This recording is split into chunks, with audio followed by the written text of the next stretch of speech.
Hi guys, I'm Lin. I'm a 2-year-old med-surg tele nurse. I know I hasn't updated for any video for a long time. I was pretty busy working for my travel nursing job, which pays me $120 an hour. If you want to make this kind of money, you need to pass your nursing exam. This video is about CVA, cerebral vascular accident, also called stroke. Let's get into the questions. Question number 1. Which client would the nurse identify as being most at risk for experiencing a CVA? A. A 65 years old African American male has history of hypertension. B. An 80 years old Japanese female with heart failure. C. A 50 years old Caucasian male with a history of diabetes and his recent A1C is 6. Or D. A 35 years old Caucasian female with history of hyperlipidemia and drink 2 glasses of wine a day.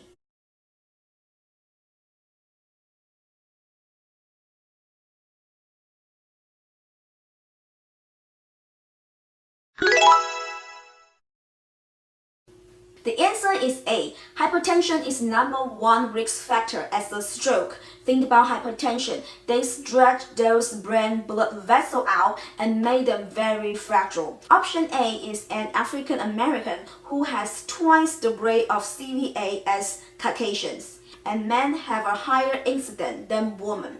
Option B is an Asian woman. Women, first of all, is less likely to have CVA than men. Heart failure is not a risk factor for CVA. Option C says a white male with a diabetes is a risk factor for CVA. Why is that? Think about the patient's blood. It's like syrup. It's thick, which put a lot of pressures on the blood vessels. However, his A1C is 6. That is a pretty good number for A1C. It means he controls his diabetes pretty well. So C is not the right answer. And option D is a female with hyperlipidemia. The fatty lipid builds up in the vessel and form plaque. That is indeed a risk factor for a stroke. But consider this woman here is in her younger age, so it puts her at a lower risk.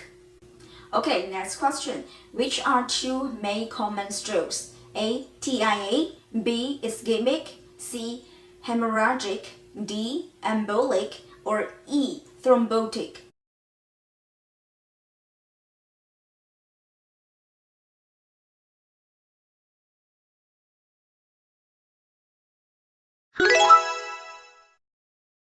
The answers are B and C. Strokes are classified into 2 main categories, ischemic and hemorrhagic. If the patient's blood flow is occlude, that is an ischemic stroke, or the patient has an intracranial bleeding, which is a hemorrhagic stroke.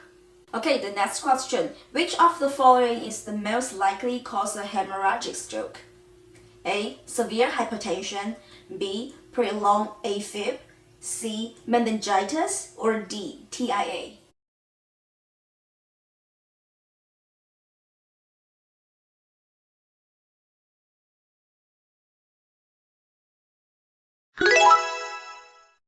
I know you can get it right. The answer is A. Severe hypertension often causes formation of small aneurysm in the cerebral arteries, known as the circle of Willis. Those formations may rupture and cause a subarachnoid hemorrhage. Those patients are often experiencing the worst headaches of their lives.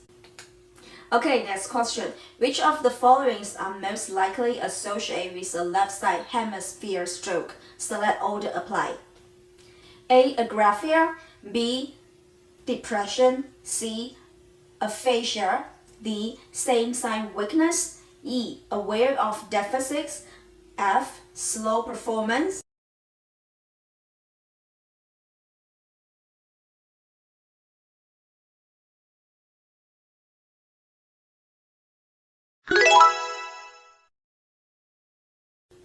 The answers are A, B, C, E, and F.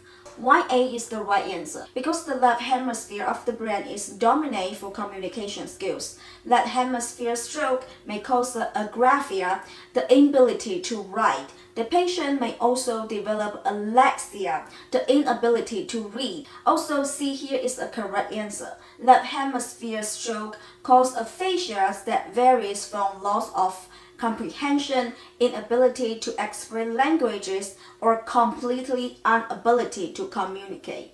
And option B says depression, mobilities and communication impairments associated with stroke, causing frustration and alternation in body image. Loss of functions might provoke unpredictable emotions and feeling of depression and guilt. D is not a correct answer because stroke always causes the opposite side weakness. And E is also a right answer. Stroke also results in the loss or impairment of various functions. The patient may experience alternations in motor function and communication and bladder and bowel elimination. The sudden change in normal function may result in anxiety and depression. Option F, slow performance, is also a right answer. Left hemisphere stroke affects intellectual ability. Patients with left hemisphere stroke are more cautious in their movements and decisions. Left hemisphere stroke may also cause a calculi and impairment to solve math problems. Now, nursing students, please pay attention here. Those awareness of deficits and slow performance, those symptoms are very different from right hemisphere stroke. Okay, next question. Which clinical findings are best associated with a right hemisphere stroke?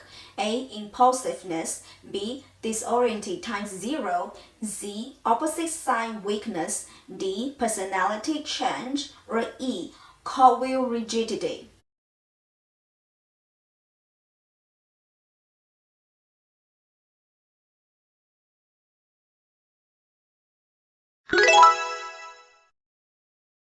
The answers are A, B, C, and D.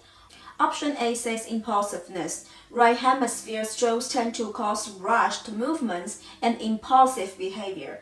We as RNs, we should create a safe environment and monitor the patient's activities to prevent injury. Option B is also correct. Damages to the right hemisphere impair the patient's concept of time, person, or place. As an RN, we need to frequently reorientate the patient. C is also correct. And D is also right. Because damage to the right hemisphere may cause change in personality. The patient may experience emotional lability and present with constant smiling, confabulations, or crying.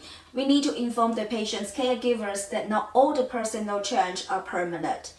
E is wrong. This clinical finding is associated with Parkinson's. Next question. An 80-year-old patient is admitted to the emergency department with numbness and weakness of the right side body and slurred speech. Which nursing intervention is priority? A. Prepare to administer TPA, and B. Form a detailed HMP as well as have a detailed list of home medications.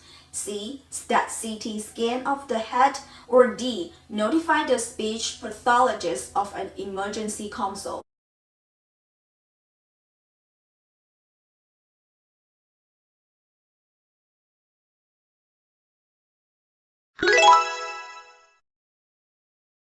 I hope everybody here got this question right. C is the right answer. Nurses, you have to remember, before you do anything, always do an assessment. A CT scan is ideal for identifying whether the stroke is hemorrhagic or ischemic. Option A is wrong, not just because it jumps right into intervention before doing any assessment, also because TPA may be administered to the patient the ischemic stroke is verified. TPA helps dissolve the blood clot. TPA is not given to the patient having a hemiragic stroke. Option B is wrong. HMP form and home medications are important to help doubt that what are the risk factors of CVA, but it's not the priority intervention. Option D is also wrong. Stroke patients always need a speech consult later on for speech deficit and swallowing difficulty, but right now is not the priority. Okay, next question. A patient diagnosed with a hemorrhagic stroke has undergone a craniotomy for repair a ruptured aneurysm. Which intervention will the ICU nurse implement? A. Administer a stool softener daily. B. Maintain the dopamine drip to keep blood pressure at 170/100. C. Encourage the patient to aggressively cough hourly. Or D. Close monitor neurologic status every shift.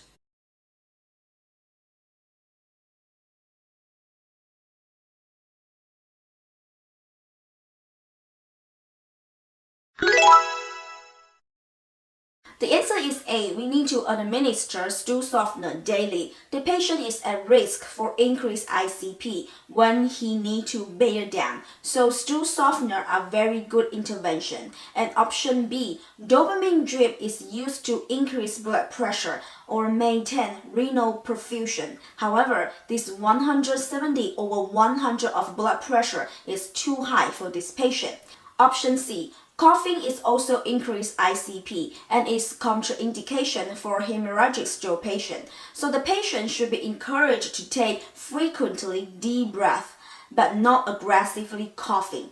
And option D is also wrong because neurostatic check needs to be more frequently for a stroke patient than once a shift. I am a MED-SURG tele nurse. On my floor, our stroke patients are more stable than the patients in the ICU, but we have to do our neurostatus check every 4 hours. And also in the ICU, they usually check it every 2 hours.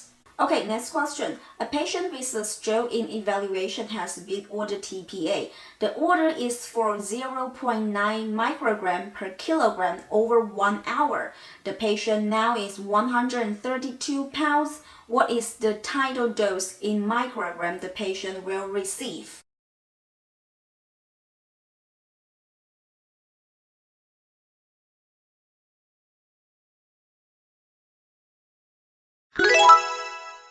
Okay, this one should be a very easy math question. First of all, the patient is in pounds. It's 132 pounds.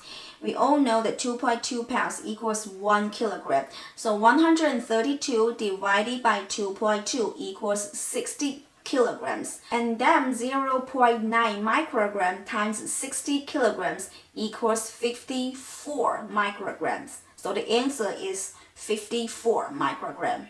Okay, the next question is a matching question.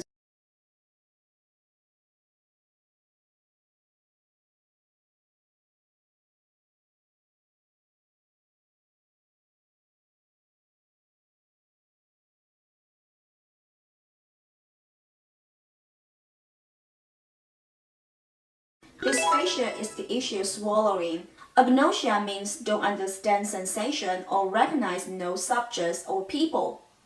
Aphasia means deafness in using and interpreting the symbols of language, might including written, print, or spoken words. Hemiparesis means there is a weakness of the face, arm, or legs on the same side due to a lesion in the opposite hemisphere. Aphasia is an ability to perform a previously learning action. Okay, next question. You as a nurse are assessing a patient with stroke hemianopia.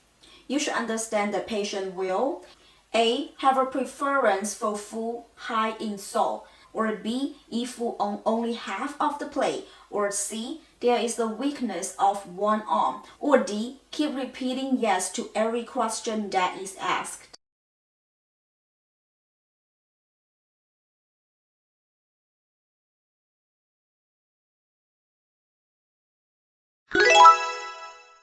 The correct answer here is B. Hemianopia is the blindness in half of the vision field. So the patient will only see half of the plate and only eating half of the plate. Option A says the patient prefers full high insole. Maybe, but this has nothing to do with hemianopia. Option C says the weakness of one arm is a symptom of hemiparesis. And option D, keep repeating yes, is a symptom of aphasia. Next question. A stroke patient is diagnosed with expressive aphasia. Which plan is needed to be included in the nursing care plan? A. Aspiration pneumonia. B. Powerlessness. C. A risk for injury due to sundowning and night wandering. Or D. Disturbing thought process.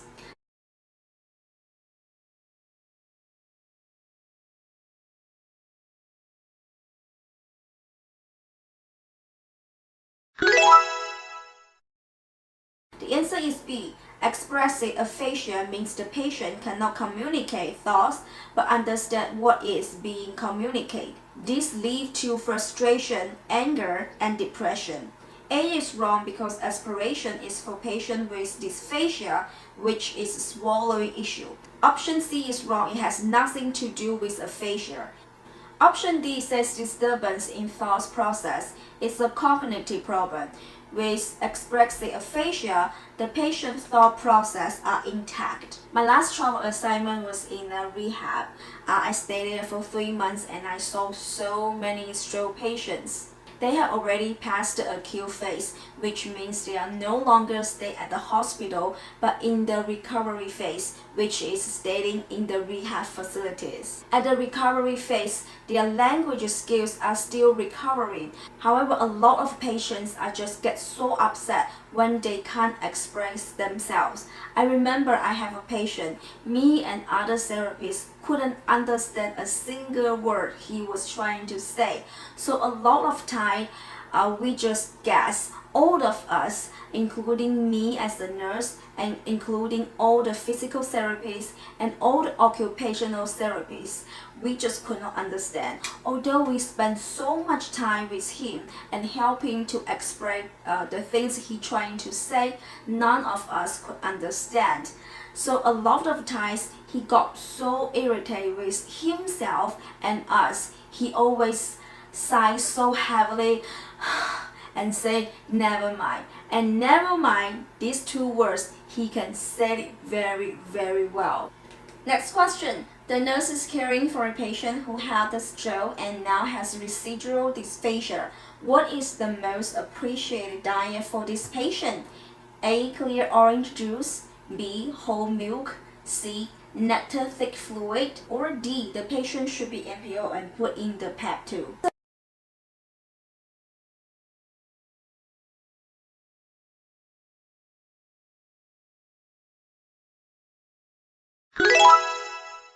Is C. Thickened liquids are easier to form into a bolus and swallow. Clear liquid diet is option A and full liquid diet is option B are very easy for patients to get express. D is just too extreme. Next question. Clinical manifestations of stroke can be memory as B fast. What are those guidelines represent to? A. Blood, eyes, fatigue, arms, speech, type. Or B. Balance, eyes, face, arms, sensory loss, TPA. Or C. Balance, eyes, face, arms, speech, type. Or D. Blood, eye, face, ataxia, speech, type.